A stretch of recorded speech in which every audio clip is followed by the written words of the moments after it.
Exodus chapter 39. From the blue, purple and scarlet yarn, they made woven garments for ministering in the sanctuary. They also made sacred garments for Aaron, as the Lord commanded Moses. They made the ephod of gold and of blue, purple and scarlet yarn, and of finely twisted linen. They hammered out thin sheets of gold and cut strands to be worked into the blue, purple and scarlet yarn and fine linen, the work of a skilled craftsman. They made shoulder pieces from the ephod, which were attached to two of its corners, so it could be fastened. Its skillful woven waistband was like it, of one piece with the ephod, and made with gold and with blue, purple and scarlet yarn, and with finely twisted linen, as the Lord commanded Moses. They mounted the onyx stones in gold filigree settings and engraved them like a seal with the names of the sons of Israel. Then they fastened them on the shoulder pieces of the ephod as memorial stones for the sons of Israel, as the Lord commanded Moses. They fashioned the breastpiece, the work of a skilled craftsman. They made it like the ephod of gold and of blue, purple and scarlet yarn and of finely twisted linen. It was square, a span long and a span wide, and folded double. Then they mounted 4 rows of precious stones on it. In the first row there was a ruby, a topaz and a beryl. In the second row a turquoise, a sapphire and an emerald.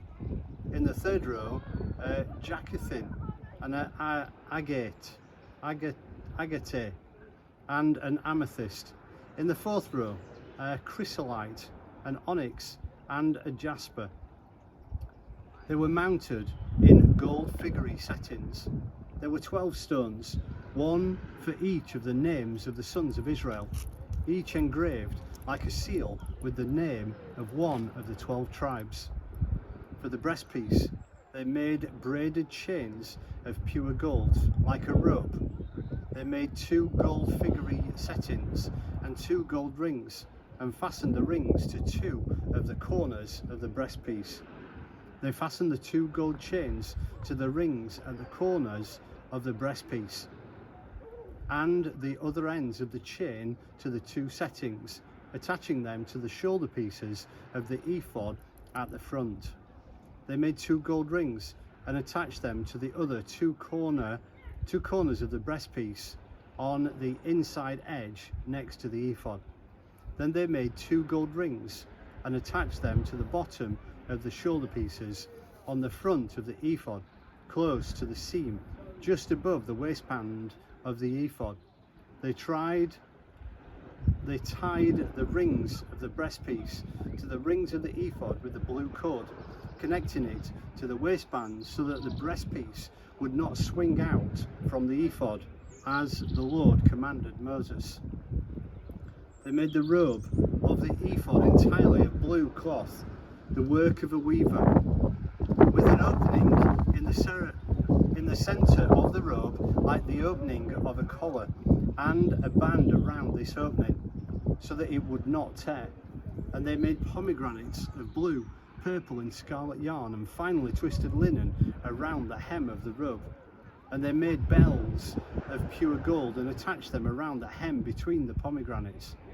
The bells and pomegranates alternated around the hem of the robe to be worn for ministering, as the Lord commanded Moses.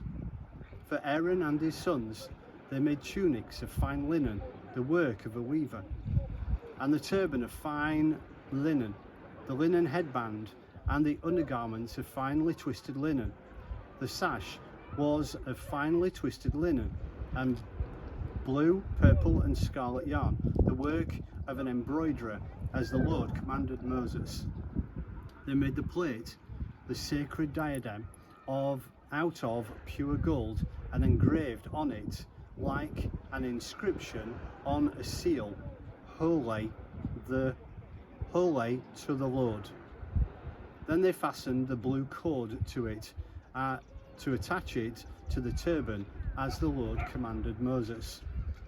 So all the work on the tabernacle, the tent of meeting, was completed. The Israelites did everything just as the Lord commanded Moses. Then they brought the tabernacle to Moses, the tent and all its furnishings, its clasps, frames, crossbars, posts and bases, the covering of ram skins dyed red, the covering of hides and sea cows, and the shielding curtains, the ark of the testimony with its poles and the atonement cover, the table with all its articles and the bread of the presence, the pure gold lampstands with its rows of lamps and all its accessories, and the oil for the light, the gold altar, the anointing oil, the fragrant incense, and the curtain for the entrance to the tent, the bronze altar with its bronze grating, its poles and all its utensils, the basin with its stand, the curtains of the courtyard with its posts and bases, and the curtain with the entrance to the courtyard, the ropes and the tent pegs for the courtyard, all the furnishings for the tabernacle, the tent of meeting, and the woven garments worn for the ministering in the sanctuary, both the sacred garments for Aaron, the priest, and the garments for his sons when serving as priests. The Israelites had done all the work just as the Lord had commanded Moses. Moses inspected the work and saw that they had done it just as the Lord had commanded. So Moses blessed them.